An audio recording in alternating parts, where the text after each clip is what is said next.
Inside a secure compound, a prominent family of 4 was suddenly erased behind locked doors, with absolutely no signs of forced entry. A fiercely loyal guard dog remained inexplicably silent, and the pristine scene left investigators baffled by an impossible puzzle. Who could bypass every defense to shatter this household? Please like and subscribe to join us on this case. This video contains chilling secrets. Viewer discretion is advised. On January 19, 1995, a chilling discovery shattered the peace of Hohhot, the capital city of the Inner Mongolia Autonomous Region. Inside the highly secure compound of the Inner Mongolia Forestry College, residents went about their daily lives, completely unaware of the horror lying behind the doors of a prominent neighbor. The residents belonged to 56-year-old Bao Wenxiang, the esteemed vice president of the college. Living with him were his 49-year-old wife, Wang Jikun, their 21-year-old son, Bao Yongfu, an officer with the local forestry police, and their 17-year-old daughter, Bao Yuanfang, a student at high school number 35. They were a family of high status, but by mid-afternoon, their illusion of safety would be destroyed. At 2 o'clock in the afternoon, the eldest son, Bao Tian, returned home after spending a few days away. Approaching the front porch, an overwhelming metallic stench hit him. It was the unmistakable smell of blood. Panic set in immediately. Tian rushed through the entrance, his heart pounding. The sight that greeted him froze him in his tracks. The once welcoming home was a slaughterhouse. Blood stained the floors. His parents and younger siblings lay dead, victims of a brutal massacre. The young man's agonizing screams echoed through the quiet compound, drawing the attention of alarmed neighbors who had been enjoying a peaceful winter afternoon. Unable to process the catastrophic loss, Tian collapsed, weeping uncontrollably as he tried to embrace the lifeless bodies of his loved ones. Horrified neighbors pulled him away from the carnage and contacted the authorities. Within minutes, the Hohhot City Police Department received the frantic report. Recognizing the severity of the situation and the high-profile nature of the victims, the authorities dispatched a massive, coordinated response. The Criminal Investigation Brigade of the City Bureau, alongside local detectives and top-tier forensic technicians, descended upon the compound. Their first priority was to secure the perimeter and ensure the pristine preservation of the crime scene. A special task force was formed on the spot, and investigators prepared themselves to step into the nightmare. Upon entering the west-facing front door, the team noted the sheer scale of the violence. The spacious residence featured 4 bedrooms and a large central living room with a dining area to the north. Forensic technicians began their meticulous walkthrough. They observed that the main wooden entrance door and the 2 primary windows were completely intact. There were absolutely no signs of forced entry, a critical clue suggesting the killer was either invited inside or possessed a key. Moving through the home, detectives noted stark contrasts. To the north of the living room, the 17-year-old daughter's bedroom was relatively tidy, showing no signs of a struggle. However, the parents' bedroom in the southern wing painted a drastically different picture. The room had been aggressively ransacked. One closet door hung wide open, and clothing was scattered recklessly across the bed and floor. Amid the chaos, certain items caught the investigators' sharp eyes.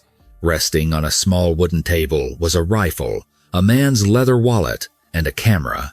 Directly beneath the table, lying on the floor, was a detached magazine for the firearm. Inside that magazine remained a single, unfired bullet. The locations of the victims were equally perplexing. 3 of the 4 family members, the mother and the 2 youngest children, were not found where one might expect them to fall during a home invasion. Instead, their bodies had been moved to the bedroom shared by the 2 sons. They were laid out on their backs, side by side. Chillingly, the killer had taken the time to pull individual blankets over each of them, a gesture speaking to a bizarre psychological state. The patriarch of the family, Vice President Bao Wensheng, was discovered in a different location entirely. He lay face down on the floor just outside the bathroom. A preliminary examination revealed a ruthless efficiency. All 4 victims had been shot in the head. Forensic examiners quickly noted a specific detail. While the mother and daughter were each killed by a single gunshot, Bao Wensheng and his police officer son had each been shot twice. This overkill suggested a specific hatred or fear directed at the men of the house. Furthermore, the scene completely lacked any defensive wounds on the victims or signs of a physical struggle. The speed and precision of the gunfire indicated the victims were taken entirely by surprise, given no time to fight back. As technicians dusted the rifle for fingerprints, they made a frustrating discovery. The weapon had been wiped completely clean. Not a single smudge or ridge could be lifted. This was not a crime of sudden passion committed by an amateur. This was the work of a cold-blooded, calculating individual who possessed the mental fortitude to linger at a gruesome scene and meticulously erase their tracks. This theory was solidified when investigators examined the floors. There were no bloody footprints leading out the door. Instead, the floorboards bore long streak marks, indicating the killer had taken a mop and carefully cleaned the blood-slicked floors to hide any shoe prints. The motive was another glaring mystery. While the parents' bedroom appeared ransacked, investigators opened drawers to find stacks of high-denomination cash untouched. The camera and wallet on the table had not been taken. Even more telling, the family dog, locked out on the balcony, had been spared and was found alive, quietly shivering in the winter air. Animals will often react loudly to strangers, yet no neighbors reported hearing any frantic barking during the estimated time of the murders. This suggested that the dog might have been familiar with the intruder. Valuables, expensive electronics, and precious jewelry remained exactly where they belonged. The police quickly ruled out a robbery gone wrong. The staged ransacking was clearly a deliberate attempt to misdirect the investigation. The killer was cunning and focused entirely on extermination. But as the detectives stood in the silent house, the question remained: who hated this prominent family enough to execute them all? The lack of forced entry pointed to someone they knew, someone they trusted enough to turn their backs on. With the crime scene offering more questions than answers, investigators turned their attention to the victims themselves. The medical examiner determined the time of death for all 4 family members to be January 18th. As detectives analyzed the overkill inflicted upon the 2 men, Bao Wensheng and his son Bao Yongfu, they theorized that one of them was the primary target. The killer had made absolutely sure they were dead by firing 2 shots into each of them, whereas the women received only 1. Because there was no forced entry, the police confidently deduced that the murderer was a familiar face, someone the family would willingly invite inside. This realization triggered a massive background investigation into the social circles of the Bao family, focusing heavily on the patriarch. A special task force comprising 100 dedicated officers from the Forestry College precinct was deployed. They painstakingly interviewed 425 individuals, including relatives, friends, neighbors, and colleagues who regularly interacted with the family. Simultaneously, the autopsy results brought a disturbing revelation to light regarding the 17-year-old daughter, Bao Yuanfeng. The medical examiner discovered physical evidence indicating that the young high school student had engaged in frequent, ongoing sexual activity, evidenced by a torn hymen and significant stretching. However, a toxicology and forensic sweep found absolutely no trace of male semen in her system at the time of death. When questioned about this anomaly, the surviving son, Bao Tianshan, offered a dismissive explanation. He claimed his younger sister lived a reckless and promiscuous lifestyle, frequently socializing with various men, many of whom were significantly older. Tianshan stated that her behavior had been a constant source of tension and reprimand within the household. As detectives dug deeper into the family dynamic, they uncovered a dark underbelly to the esteemed Vice President Bao Wenxiang. Publicly, he was a respected college official. Privately, he was widely despised. Interviews revealed that Bao was an abrasive, arrogant man who constantly clashed with friends and neighbors. His relationships were entirely superficial. In fact, upon hearing of his brutal murder, several acquaintances callously remarked that divine justice had finally been served, implying that he had long deserved a harsh punishment. Colleagues described Bao as fiercely greedy and deeply elitist, frequently belittling those with less money or lower social standing. Worse still, he was a notorious womanizer, known to prey on young women, sometimes even girls the same age as his own teenage daughter. At the college, he ruthlessly abused his power, routinely harassing and berating his subordinates whenever he was in a foul mood. The task force began compiling a long list of enemies, looking for anyone harboring enough resentment to slaughter an entire family. While many despised Bao, few possessed the violent capability for such a calculated massacre. That was until investigators discovered a man who had explicitly and publicly vowed to annihilate the Bao family. His name was Ouyang Cheng. The bitter rivalry between the two men traced back to their time in Ulankab, a city where Ouyang Cheng previously served as a town party secretary. During that period, Bao Wenxiang was his direct superior, holding the powerful position of county party secretary.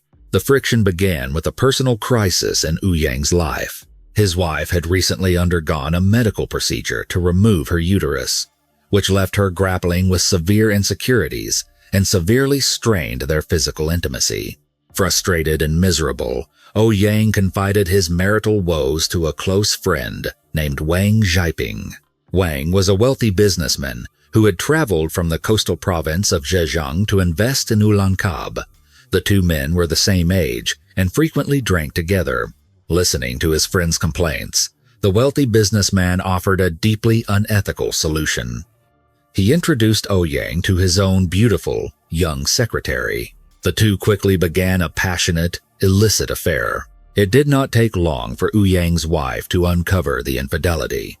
Devastated and furious, she engaged in explosive arguments with her husband. When Ouyang flatly refused to end the affair, his scorned wife took her revenge by reporting his moral misconduct directly to his boss, County Party Secretary Bao Wenxiang. This is where Bao's staggering hypocrisy came to the forefront. In his private life, the county secretary was arguably much worse than his subordinate, heavily indulging in excessive drinking, illegal gambling, and soliciting prostitutes. In fact, compared to Ouyang's transgressions, Bao was a master of corruption. However, his high rank shielded him, and he kept his vices tightly concealed from the public eye.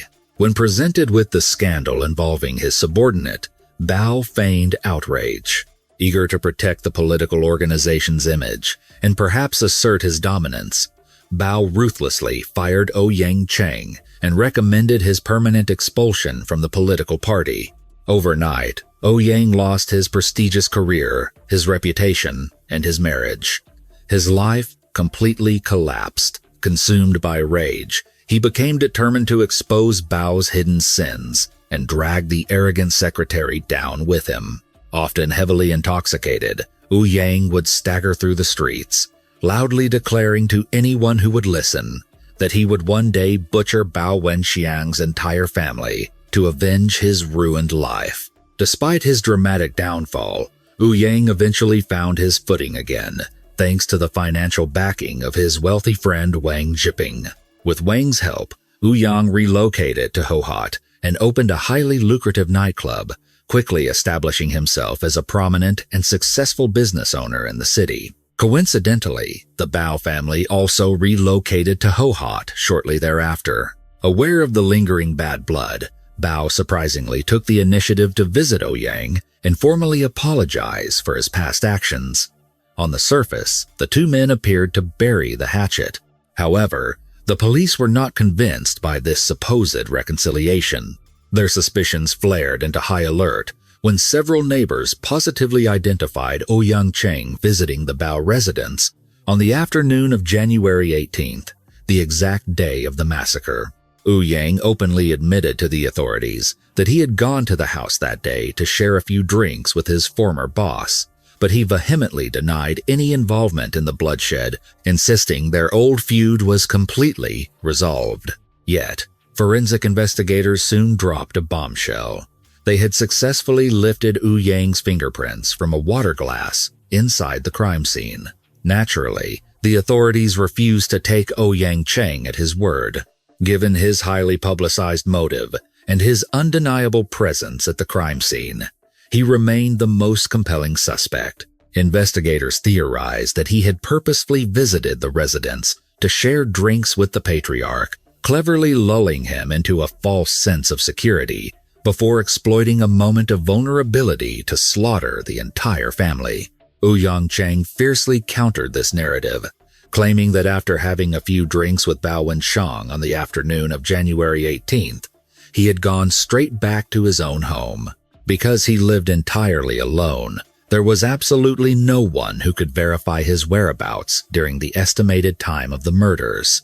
Recognizing that his unsupported alibi was insufficient to clear his name, the Hohhot police decided to escalate the interrogation. Lacking concrete forensic evidence to definitively tie him to the murders, they requested specialized assistance from behavioral experts at the Beijing Municipal Public Security Bureau to administer a formal polygraph examination. The results of the lie detector test proved highly detrimental to Ouyang Cheng, indicating significant deception. Despite his relentless and desperate denials of any involvement in the massacre, the police officially detained him. However, the justice system requires more than failed polygraphs and circumstantial motives. After a period of incarceration, authorities were forced to release him, concluding that the investigation required more definitive proof. This delay proved disastrous for the momentum of the case, and the investigation slowly ground to a painful halt. An entire year slipped by, leaving the horrific slaughter of the Bao family completely unresolved. By 1996, the Chinese government initiated a massive, nationwide campaign to resolve severely backlogged and stagnant criminal cases. Naturally, a massacre of such unparalleled brutality demanded the highest level of attention from regional authorities. The Hohhot police force was heavily reinforced with additional personnel and received vital support from some of the most renowned criminal investigation experts across the nation. During a series of exhaustive marathon review sessions, this newly assembled team of elite investigators uncovered a crucial detail that had been tragically overlooked during the initial inquiry. This single oversight would become the key to finally unlocking the mystery of the blood-stained compound. The task force meticulously re-examined every page of the case files, reanalyzed the crime scene photographs, and ruthlessly tested every possible hypothesis. The turning point arrived when every single external suspect who harbored a grudge against Bao Wenxiang was definitively ruled out. With the external threats eliminated, a terrifying new theory emerged.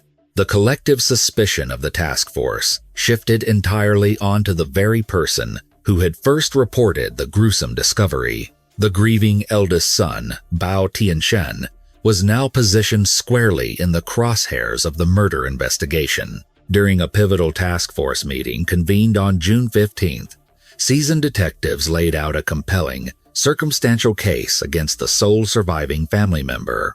After rigorous deliberation, they established a series of profound doubts regarding Bao Tianshan's innocence. The first major red flag was the pristine condition of the home's entry points. The absolute lack of pry marks on any doors or windows meant the killer had moved through the house with total freedom. Furthermore, background checks revealed that on the evening of the murders, a colleague from the forestry college had walked Bao Wenshang all the way to his front gate. This witness firmly confirmed that absolutely no one had followed the vice president home. Therefore, investigators deduced that the ruthless assassin must have been patiently waiting in ambush inside the house before the victims even arrived. Out of a family of 5, only the eldest son remained alive. When detectives had initially asked Bao Tianshan where he had been prior to stumbling upon the massacre, he had visibly hesitated stammering before vaguely claiming he had been staying at a friend's house for a few days. This stuttering, nervous demeanor during the initial interview now struck investigators as highly indicative of guilt. The second glaring issue was the timeline of the massacre. Forensic experts had confidently narrowed down the time of death to a window between 5 and 6 o'clock in the evening on January 18, 1995. Detectives discovered a critical gap in Bao Tianshan's narrative.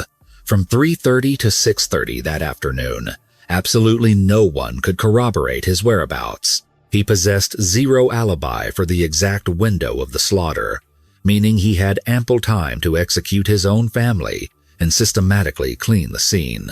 The third point of suspicion centered on a deeply rooted, highly personal motive.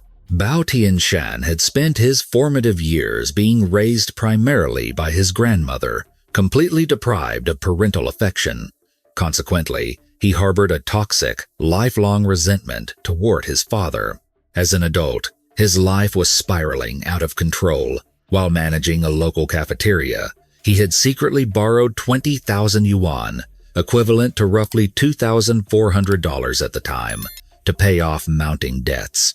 Due to his terrible business acumen, the venture hemorrhaged money, plunging him into severe financial distress. Instead of helping him, his wealthy parents coldly refused to offer any financial salvation or support, viewing his failures with typical disdain. This profound rejection caused their already fragile relationship to completely disintegrate. Investigators theorized that this bitter cocktail of lifelong neglect and desperate financial ruin provided the perfect psychological catalyst for a family annihilator. The fourth pillar of their theory rested on the behavior of the family pet. The Baos owned a guard dog that was notoriously territorial, practically guaranteed to bark aggressively whenever a stranger approached the door. Yet, through extensive neighborhood canvassing, investigators confirmed that on the day of the horrific slaughter, not a single neighbor heard the dog make a sound. This eerie silence strongly suggested that the intruder was someone intimately familiar with the household. As a member of the immediate family, Bao Tianshan was someone the dog recognized perfectly by sight and scent. Rather than sounding the alarm, the loyal pet likely greeted the approaching killer with a happily wagging tail, completely oblivious to the horrific bloodshed that was about to unfold just on the other side of the glass doors. The fifth point of suspicion raised during the exhaustive task force review involved a deadly and calculated phone call. Friends of the younger brother, Bao Yongfu, came forward with a crucial piece of the timeline that completely undermined the eldest son's narrative. They testified that around 20 minutes before 6 o'clock on the evening of January 18th, while they were enjoying a game of soccer, Yongfu received an urgent message from his older brother, Bao Tianshan. Tianshan claimed he was overwhelmed with work and asked Yongfu to head back to the compound immediately to prepare the family dinner. Shortly after stepping through the front door of his home, the young forestry police officer was mercilessly executed. Investigators now viewed this seemingly innocent phone call not as a simple request between brothers, but as a cold-blooded trap designed to lure the younger sibling directly into the line of fire. The sixth glaring anomaly centered entirely on the physical evidence discovered within the master bedroom.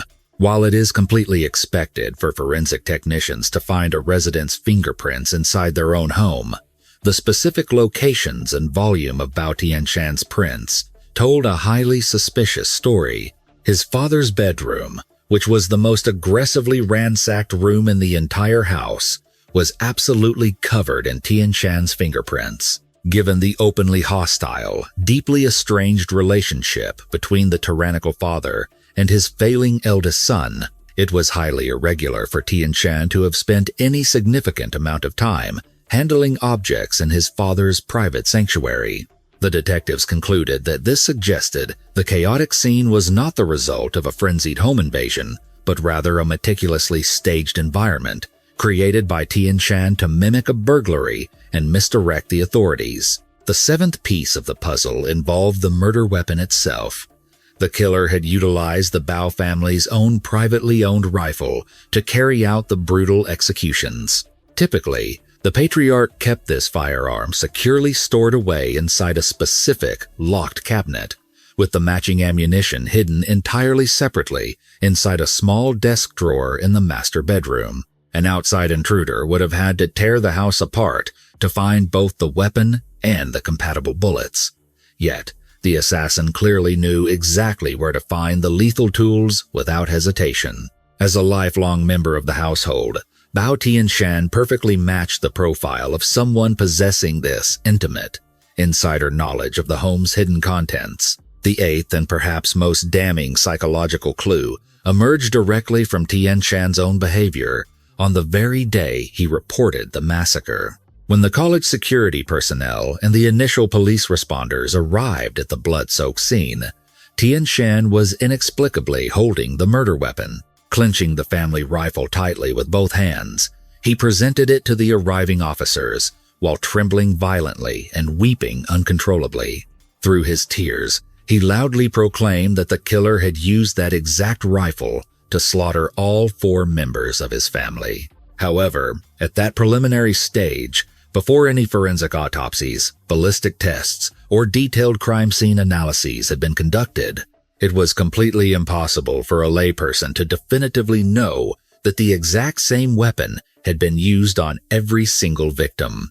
How could he be so absolutely certain unless he was the one pulling the trigger in the dark? Furthermore, seasoned detectives noted that his dramatic displays of overwhelming grief, which included staggering around the courtyard and nearly collapsing into the arms of his neighbors, felt deeply theatrical and rehearsed. In the days immediately following the gruesome discovery, his demeanor rapidly shifted back to a state of calm, almost chilling indifference. He organized his affairs without a trace of sorrow, further convincing the investigative team that his initial emotional breakdown was merely a calculated performance designed to deflect suspicion. Despite this mounting mountain of powerful circumstantial evidence pointing squarely at the surviving son, the task force found themselves completely paralyzed. They still lacked the irrefutable, hard physical proof necessary to secure a murder conviction in a court of law. The sheer magnitude and depravity of the crime made the official accusation incredibly difficult to process. From both a logical and emotional standpoint, the idea of a young man butchering not only his despised father but also his mother and his 2 innocent younger siblings was exceptionally tough to swallow. It completely defied basic human morality. Even if he harbored a deep, violent hatred for his father, why would he annihilate the rest of his bloodline? Furthermore, if Bao Tianshan truly was the architect of this horrific slaughter, why did he not immediately flee the city with the stolen cash or the family's assets? Why did he choose to stay behind, actively report the crime to the authorities, and willingly subject himself to intense police scrutiny? He had to know that remaining at the center of the investigation carried an immense risk of exposing a fatal flaw in his story. These lingering questions caused deep, agonizing divisions within the investigative team. As time dragged on, the task force found themselves crushed under the weight of immense public pressure and intense media scrutiny. With 4 prominent citizens dead, the community demanded swift justice. However, if the police aggressively pursued the sole surviving family member and failed to definitively prove his guilt, the resulting public backlash would be catastrophic. Critics would fiercely accuse the desperate police department of scapegoating a traumatized orphan simply to close a high-profile case. They would argue it was exceptionally cruel and heartless to target a young man who had just lost his entire world. Conversely, if the real killer was an unknown phantom who had already vanished into the wind, hesitating now meant the case would freeze into a permanent, unsolved mystery. Trapped in this impossible dilemma, the Hohhot police agonized over whether to officially arrest Bao Tianshan and risk their entire reputation. On June 17, 1996, 18 months after the massacre, the municipal leadership and top police officials convened a high-stakes review of the case. Recognizing the enormous societal impact of the unsolved murders, they invited chief prosecutors and senior judges to participate. The tension in the room was palpable, as the task force presented their exhaustive, circumstantial case against the sole surviving son. They laid out the timeline discrepancies, the suspiciously staged crime scene, and the chilling psychological profile of Bao Tianshan. However, the dissenting voices were equally loud, warning of the catastrophic public relations disaster if they wrongfully prosecuted a grieving orphan. After hours of intense, multi-angle debate, a decisive moment arrived. The deputy leader of the municipal task force firmly stated that while caution was necessary, their primary duty as law enforcement was to seek the truth. No matter how agonizing, ultimately, the consensus was reached. The authorities officially designated Bao Tianshan as the prime suspect and authorized immediate, coercive measures. They ordered a surprise interrogation to shatter his carefully constructed facade. On June 19th, detectives took Bao Tianshan into custody for a rigorous interrogation. The investigators strategically dismantled his alibi, presenting the mountain of circumstantial anomalies they had meticulously gathered over the past 18 months. For hours, Tianshan maintained his icy composure, stubbornly clinging to his narrative of an unknown intruder. But the detectives pressed harder, zeroing in on the phone call that lured his brother to his death and the impossible lack of forced entry. As midnight approached, the psychological pressure finally became too much to bear. At 20 minutes to midnight, his mental defenses began to crumble, his stoic demeanor giving way to visible panic. Finally, at 20 minutes past 1 in the morning, on June 20th, the dam broke. Bao Tianshan completely surrendered, confessing in chilling, meticulous detail to the systematic slaughter of his entire family. The gruesome confession peeled back the pristine, upper-class facade of the Bao household, revealing a deeply dysfunctional and profoundly toxic environment. Tianshan explained that his murderous rage was not a sudden snap, but the culmination of a lifetime of severe emotional abuse and neglect. Having been raised primarily by his grandmother, he always felt like an unwanted outsider in his own home, frequently subjected to his parents' harsh beatings and relentless verbal degradation. The first major fracture in his perception of his family occurred when he was just 11 years old. Coming home unexpectedly, the young Tianshan accidentally walked in on his father having sex with their live-in maid. Understanding that his father's actions were a profound betrayal, the boy immediately ran to tell his mother. Instead of receiving comfort or seeing justice served, Tianshan was brutally beaten by his tyrannical father for being a tattletale. To his absolute horror, his mother did absolutely nothing to intervene.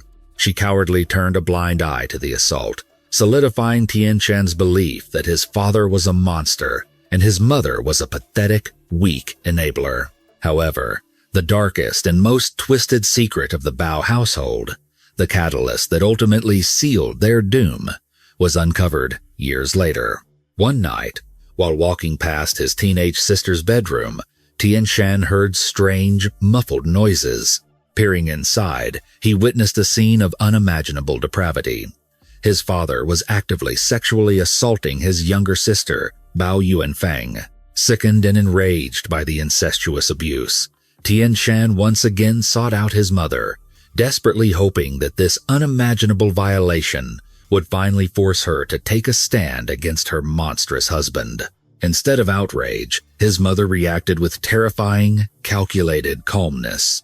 Grabbing Tianshan by the shoulders, she swore him to absolute secrecy. She then revealed a shocking family secret that completely shattered his reality. She confessed that Yuanfang was not actually her biological daughter, but the illegitimate child of his father and one of his many mistresses. The mother coldly explained that if this scandal were ever exposed, the family's elite social standing, wealth, and reputation would be utterly destroyed. She demanded that Tianshan ignore the sexual abuse to protect their comfortable lifestyle. In that horrifying moment, Tianshan realized his mother was not just weak, but actively complicit in protecting a predator. He saw his sister, too paralyzed by the ongoing abuse to fight back, as a tragic but ultimately ruined figure. Adding to this immense psychological rot was the blatant favoritism his parents showed toward the younger siblings, entirely cutting Tian off from the family's substantial wealth. When his cafeteria business collapsed, leaving him drowning in 20,000 yuan of debt, equivalent to about $2,400 at the time, his parents coldly refused to help him. Driven by a potent mix of profound disgust, deep-seated vengeance, and desperate financial greed, Tian hatched a plan to exterminate his family and inherit their entire estate. He detailed how, at 3:30 on the afternoon of January 18th, 1995, he arrived at the empty house and retrieved his father's rifle. He meticulously planned the sequence of events.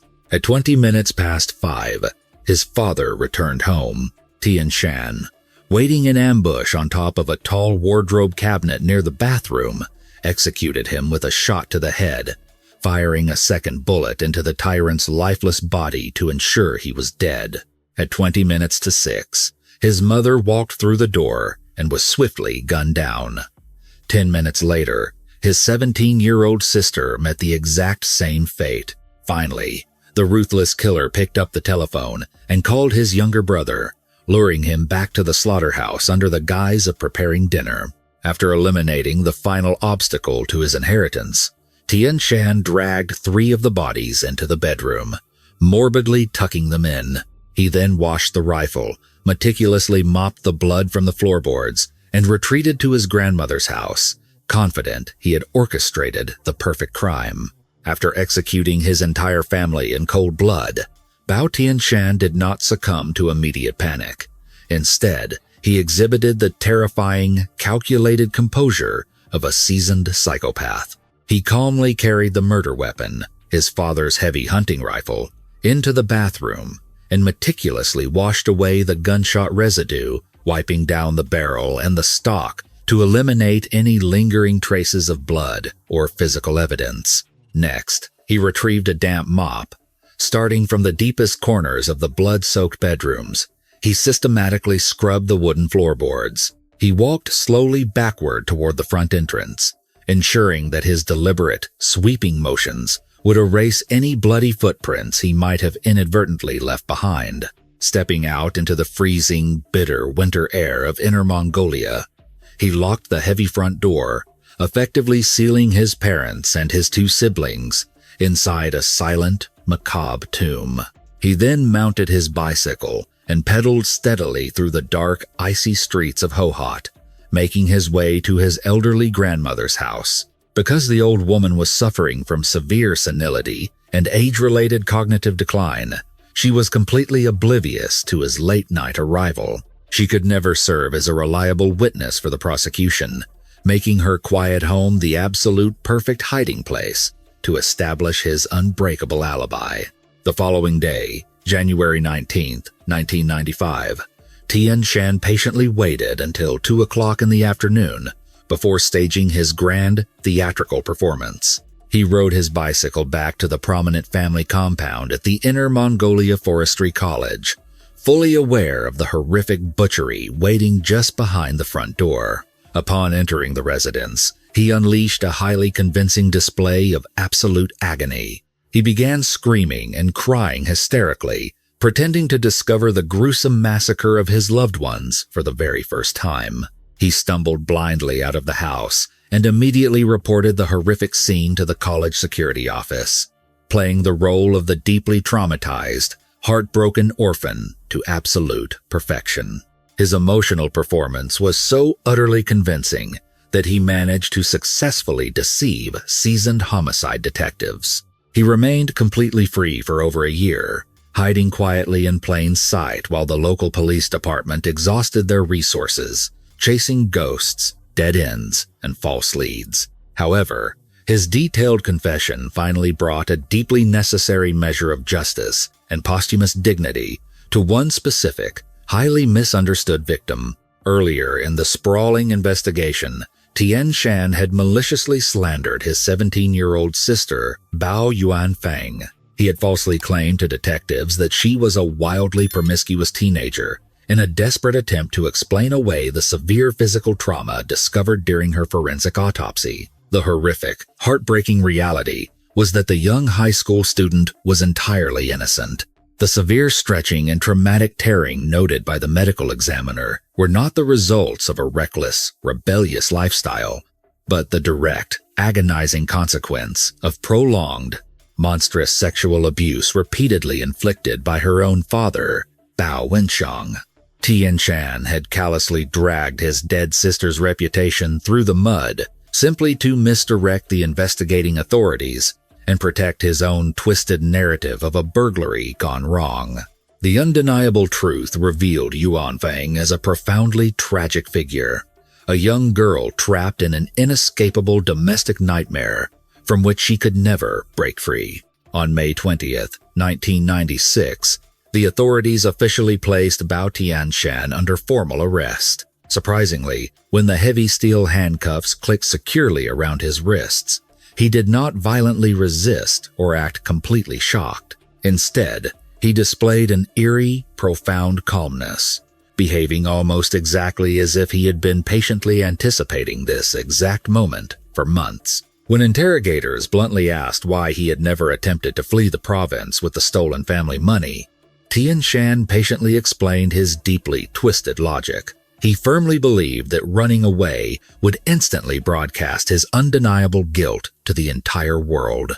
He gambled heavily on the psychological strategy that the most dangerous place was also the safest, choosing to remain right under the watchful noses of the investigating police officers.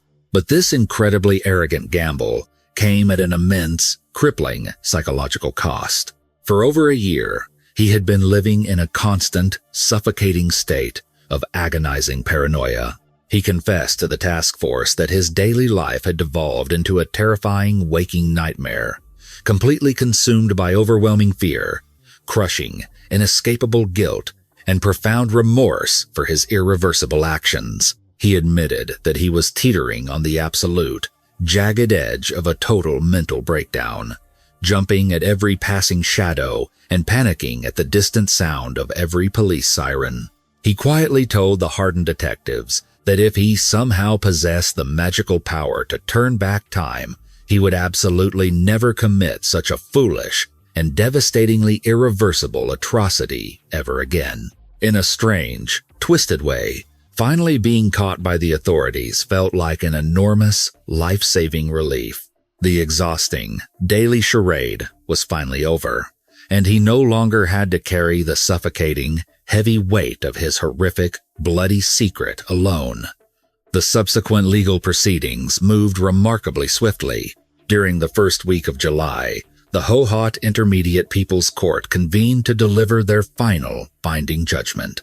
Given the unparalleled brutality and the cold-blooded, calculating nature of annihilating 4 immediate family members, the ultimate verdict was an absolute certainty. The presiding judge sentenced Bao Tianshan to death. Standing quietly before the imposing bench, the young man offered his final, chilling statement to the silent courtroom. Staring blankly ahead with dead, emotionless eyes, he firmly declared that he fully accepted his overwhelming guilt, that he would absolutely not file any legal appeal to prolong the inevitable, and that he only hoped the justice system would execute his severe punishment as swiftly as humanly possible.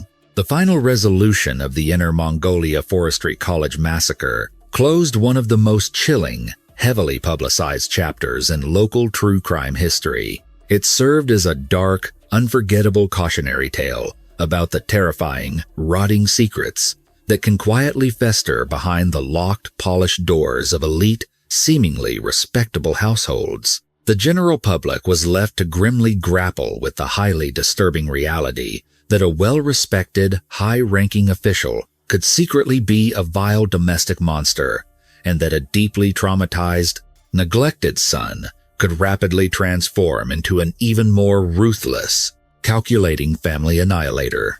Fortunately, the relentless, uncompromising dedication of the combined law enforcement task force ensured that no innocent person was wrongfully convicted or unjustly executed. The true, solitary architect of the horrific slaughter was finally held fully, legally accountable for his heinous, unforgivable crimes. Justice, although painfully delayed by an elaborate web of cynical deception, ultimately prevailed in the end, bringing a definitive, bloody closure to the tragic legacy of the Bao family. That concludes the chilling story of the Bao family massacre.